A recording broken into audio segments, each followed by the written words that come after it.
ভোর রাত্রে যখন সাহরি খাইতে উঠবেন, সাহরি খাওয়ার পর ফজরের আজানের আগে আপনি 10 মিনিট 5 মিনিট একটু আল্লাহর কাছে কেবলামুখী হয়ে হাত তুলে রুমের লাইটটা বন্ধ করে একটু আল্লাহর সাথে কথা বলবেন।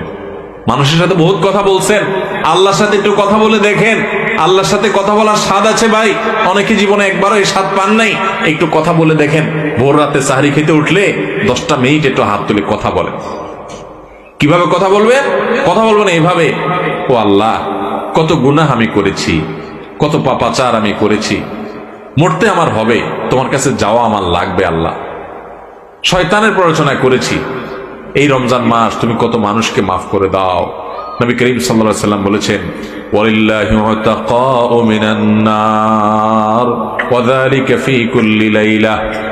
রমজানের প্রত্যেক রাতে আল্লাহ তাআলা অনেক মানুষকে সাধারণ ক্ষমা ঘোষণা করে দেন, যে যাও অমুক অমুক অমুক অমুক যাও, তোমাদেরকে মাফ করে দেওয়া হলো, জাহান্নাম থেকে মুক্ত ঘোষণা করে দেওয়া হলো।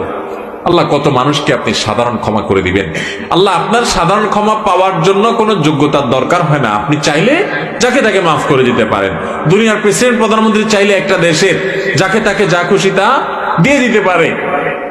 তাদের যদি ক্ষমতা, তারা তো মানুষ। আল্লাহ আপনি তো মহান সৃষ্টিকর্তা, আপনি তো চাইলে আমার সব অপরাধগুলো মাফ করে আমাকে ফেরেশতা বানায় ফেলতে পারেন, পারেন না আল্লাহ? তো আল্লাহ আপনি